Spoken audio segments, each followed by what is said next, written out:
Chapitre 10 L'initiation et la consécration. La conception du sommet ou du centre d'une civilisation traditionnelle ayant été définie, il nous reste à indiquer brièvement certains aspects de sa phénoménologie en nous référant à des situations existentielles déjà conditionnées. Ceci nous permettra de déterminer également l'origine de l'altération du monde de la tradition. On se trouve déjà en présence d'une forme conditionnée de l'idée royale lorsque celle-ci ne s'incarne plus en des êtres supérieurs, par nature, à la limite humaine, mais en des êtres qui doivent susciter cette qualité en eux. Selon la terminologie de la tradition hellénique, une telle distinction pourrait correspondre analogiquement à la différence entre Dieu, idéal olympien, et héros. Selon celle de la tradition romaine, elle correspond formellement au titre de Deus et de Divus, Divus désignant l'homme devenu Dieu et Deus l'être qui fut toujours un Dieu. La tradition veut qu'en Égypte succéda précisément à la race royale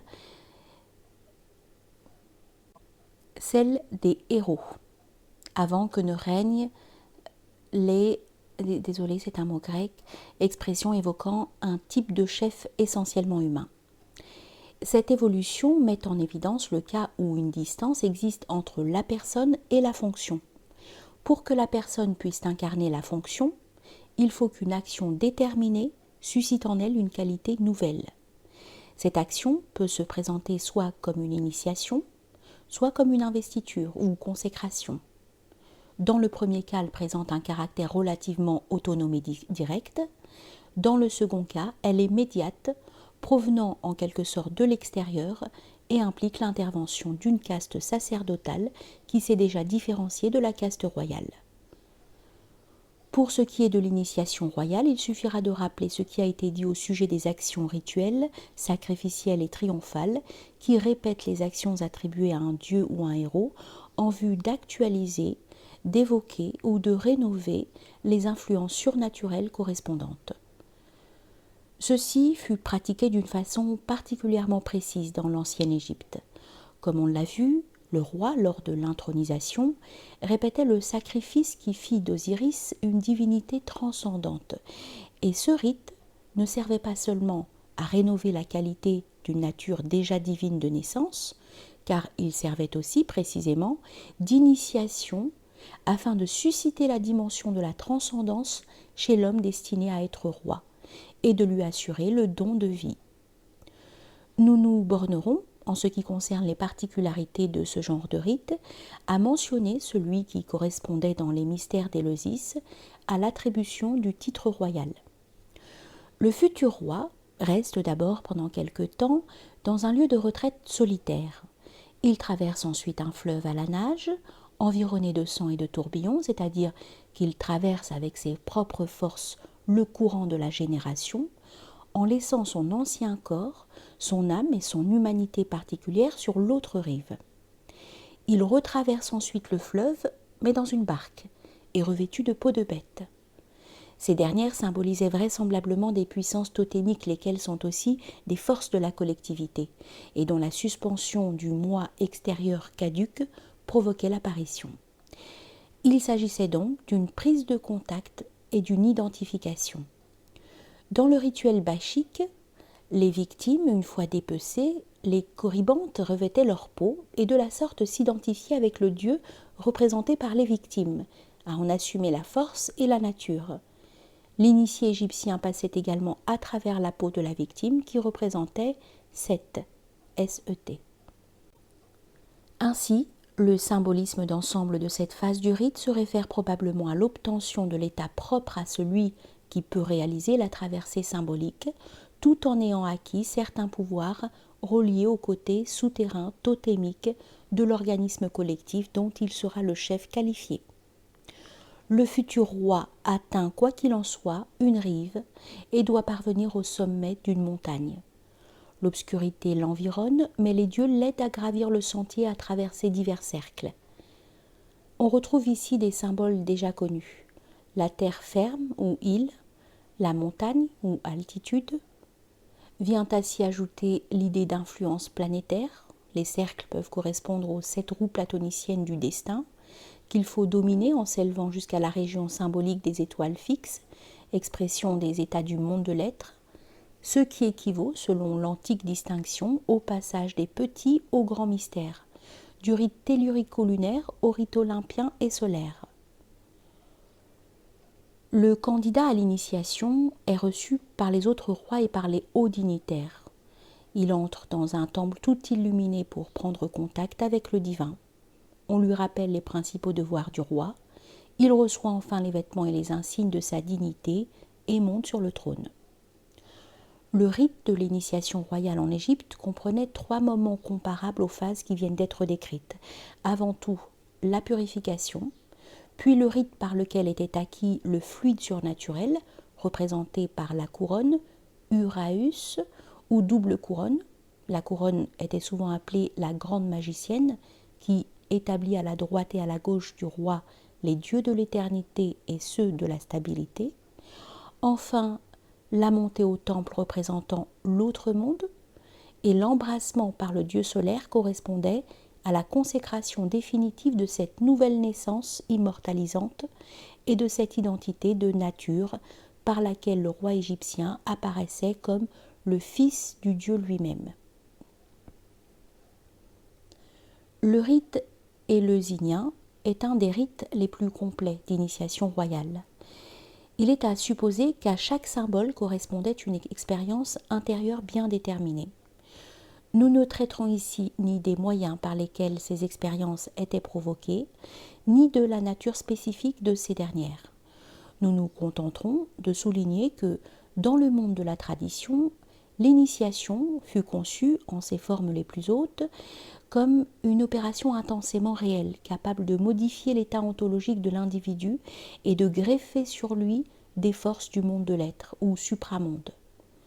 Le titre de Rex à Éleusis indiquait la qualité surnaturelle acquise qui, potentiellement, désignait pour la fonction de chef. Si à l'époque des mystères éleusiniens, ce titre ne s'accompagnait pas automatiquement de l'autorité politique effective, il faut en rechercher la cause dans la décadence de l'antique Hellade. C'est pour cette raison que l'antique dignité royale ne put se maintenir que sur un plan distinct de celui du pouvoir réel, se trouvant dès lors presque totalement entre des mains profanes. Cela n'empêche d'ailleurs pas que de temps en temps, les souverains temporels n'aspirent eux aussi à revêtir la dignité de roi initiatique, très différente de la leur. C'est ainsi qu'Adrien et Antonin, déjà empereurs romains, ne reçurent le titre de roi, compris de cette façon, qu'après avoir été initiés à Éleusis. Quant à la qualité conférée par l'initiation, elle est, selon des témoignages concordants, distincte et indépendante de tout mérite humain. Toutes les vertus humaines eussent été incapables de la produire, tout comme en une certaine mesure, aucune faute humaine ne pouvait la corrompre.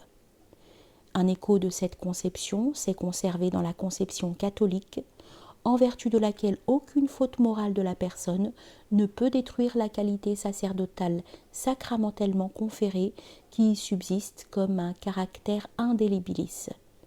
En outre, ainsi que nous l'avons déjà dit en parlant de la gloire masdéenne et de la vertu extrême orientale, à cette qualité correspondait un pouvoir objectif. Dans la Chine antique, on faisait précisément une distinction entre ceux qui possèdent déjà naturellement la science et la vertu, capables de réaliser sans secours étranger, avec calme et imperturbabilité, la loi du ciel. Ils se trouvent au sommet et sont les accomplis, voire les hommes transcendants. Et ceux qui, en triomphant d'eux-mêmes et en se tournant vers les rites, ont conquis cette même science et cette même vertu. Mais la discipline Syeux-Ki, qui convient à ces derniers et qui équivaut à l'initiation, n'était considérée que comme un moyen pour parvenir de la formation objective de cet homme supérieur, Kyun-tse, lequel, grâce au pouvoir mystérieux et réel qui lui est inhérent, pourra assumer légitimement la fonction correspondant au suprême sommet hiérarchique. Le caractère spécifique de l'élément qui fait vraiment du roi un roi apparaît d'une façon encore plus évidente quand il s'agit non de l'initiation mais de la consécration. Par exemple, dans le cas très caractéristique de l'investiture spéciale qui faisait du prince teutonique, déjà couronné, le Romanorum Rex, et qui seul lui conférait l'autorité et les droits de chef du Saint-Empire romain. On trouve d'autre part ce passage dans Platon. Nous citons : En Égypte, il n'est pas permis que le roi règne sans avoir un caractère sacerdotal. Et si, par hasard, un roi d'une autre race prend le pouvoir par la violence, il est nécessaire qu'il soit ensuite initié à cette caste. » Fin de citation. Plutarque rapporte également qu'en Égypte, l'élévation à la royauté d'une personne de caste non sacerdotale mais guerrière impliquait eo ipso son passage dans la caste sacerdotale, donc sa participation à cette science transcendante qui est le plus souvent dissimulée par des mythes et par des discours exprimant obscurément la vérité au moyen d'images et d'allusions. Il en est de même pour l'Iran. Et c'est précisément parce que les grands rois iraniens affirmaient également leur dignité de mages, réunissant ainsi les deux pouvoirs, que ce pays, dans la meilleure période de sa tradition, ne connut pas de conflit ou d'antagonisme entre royauté et sacerdoce. Il convient d'observer également que si traditionnellement étaient rois ceux qui avaient reçu l'initiation, inversement, l'initiation et la fonction sacerdotale elles-mêmes furent souvent considérées comme le privilège des rois et des castes aristocratiques. Par exemple, selon l'hymne homérique à Déméter, la déesse aurait réservé aux 4 princes d'Éleusis et à leur descendance la célébration du culte et la connaissance des orgies sacrées, grâce auxquelles on ne partage pas après la mort le même destin que les autres. Et Rome lutta longtemps contre l'usurpation plébéienne afin que les prêtres des collèges majeurs, et surtout les consuls, qui avaient eux-mêmes à l'origine un caractère sacré, ne fussent choisis que parmi les familles patriciennes. Ici se manifeste pareillement l'exigence d'une autorité unitaire en même temps que la reconnaissance instinctive du fait que cette autorité repose sur la base la plus solide quand la race du sang et la race de l'esprit se rencontrent. Examinons maintenant le cas de rois qui accèdent à leur dignité supra-individuelle, non plus à travers l'initiation, mais à travers une investiture ou consécration médiate, donnée par une caste sacerdotale. Il s'agit d'une forme propre à une époque plus récente et déjà en partie historique. Les théocraties des origines ne tirèrent en effet leur autorité d'aucune église ni d'aucune caste sacerdotale. La dignité royale des souverains nordiques découlait directement de leur origine divine, et ils étaient, comme les rois de la période dorico-achéenne, les seuls à célébrer les sacrifices. En Chine, comme on l'a vu, le roi tenait directement son mandat du ciel. Au Japon, jusqu'à une époque récente, le rite de l'intronisation s'accomplissait à travers une expérience spirituelle individuelle de l'empereur, consistant à prendre contact avec les influences de la tradition royale, en l'absence de tout clergé officiant. Même en Grèce et à Rome, les collèges sacerdotaux ne faisaient pas les rois avec leur rite, mais se bornaient à recourir à la science divinatoire pour s'assurer que la personne désignée était agréable aux dieux. Il s'agissait en d'autres termes, comme dans l'antique tradition écossaise représentée par la pierre du destin, de reconnaissance et non d'investiture. Inversement, dans la Rome des origines, le sacerdoce apparut comme une sorte d'émanation de la royauté. C'était le roi qui déterminait les lois du culte. Après Romulus, initié lui-même à la science augurale, Numa délégua les fonctions plus proprement sacerdotales au collège des Flamines, que lui-même institua. Durant l'Empire, les collèges sacerdotaux furent de nouveau soumis à l'autorité des Césars, comme le clergé le fut lui-même à l'empereur de Byzance. En Égypte, jusqu'à la 21e dynastie environ, ce n'est qu'à titre occasionnel que le roi accordait sa délégation à un prêtre, appelé prêtre du roi, nutir on, pour accomplir les rites, en sorte que l'autorité sacerdotale représenta toujours un reflet de l'autorité royale. Au nutir on de l'ancienne Égypte correspond à plus d'un égard la fonction que remplit souvent dans l'Inde le purohita, brahmana sacrificateur du feu au service du roi. Les races germaniques, jusqu'à l'époque franco-carolingienne, ignorèrent la consécration. Rappelons que Charlemagne se couronna lui-même. ainsi que Louis le Pieux, celui-ci couronnant ensuite son fils Lothaire sans aucune intervention du pape. Et l'on peut en dire autant des formes originelles de toutes les civilisations traditionnelles, y compris celles de l'Amérique précolombienne, plus particulièrement la dynastie péruvienne des dominateurs solaires ou incas. Au contraire, une caste sacerdotale ou une église se présente comme la détentrice exclusive de la force sacrée, sans laquelle le roi peut être habilité à exercer sa fonction. On se trouve alors au début de la courbe descendante. Il s'agit d'une spiritualité qui en soi n'est pas vraiment royale et d'une royauté qui en soi n'est pas vraiment spirituelle. Il s'agit de deux réalités distinctes. On peut dire aussi que l'on se trouve d'une part en face d'une spiritualité féminine et d'autre part en face d'une virilité matérielle. D'une part devant un sacré lunaire et d'autre part devant une solarité matérielle. La synthèse, correspondant à l'attribut royal primordial de la gloire, feu céleste des vainqueurs, est dissoute. Le plan de la centralité absolue est perdu. Nous verrons que cette scission marque le début de la descente de la civilisation le long de la voie qui aboutit au monde moderne. La rupture s'étant produite, la fonction de la caste sacerdotale consiste à attirer et à transmettre des influences spirituelles auxquelles elle ne saurait cependant servir de centre dominateur dans l'ordre temporel. Ce centre est au contraire virtuellement présent dans la qualité de guerrier ou d'aristocrate du roi désigné, auquel le rite de la consécration communique les dites influences, l'Esprit Saint dans la tradition catholique, afin qu'il les assume et les mette en acte d'une façon efficace. Ainsi, depuis une période relativement récente, ce n'est qu'à travers cette médiation sacerdotale et la virtus deificans d'un rite que se recompose cette synthèse du royal et du sacré qui doit constituer le sommet hiérarchique suprême de tout ordre traditionnel. C'est de cette seule façon que le roi redevient plus qu'un homme. C'est par rapport à la fonction d'une souveraineté visible que nous avons dans ce chapitre envisagé l'initiation. Nous avons toutefois fait allusion à des cas où la dignité initiatique s'est détachée de cette fonction, ou pour mieux dire, à des cas où cette fonction s'est détachée de la dignité initiatique en se sécularisant et en revêtant un caractère purement guerrier et politique. L'initiation doit toutefois être considérée elle aussi comme une catégorie particulière du monde de la tradition, sans qu'elle en soit pour autant liée à l'exercice d'une fonction visible et connue au centre d'une société.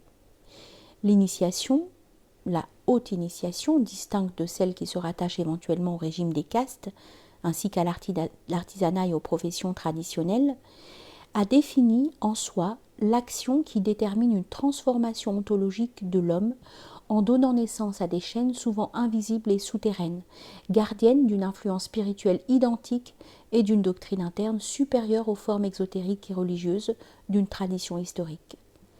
Il faut reconnaître que dans certains cas, le type de l'initié ou de l'adepte a présenté ce caractère détaché même au sein d'une civilisation normale, et point seulement durant la période ultérieure de dégénérescence et de rupture interne des unités traditionnelles.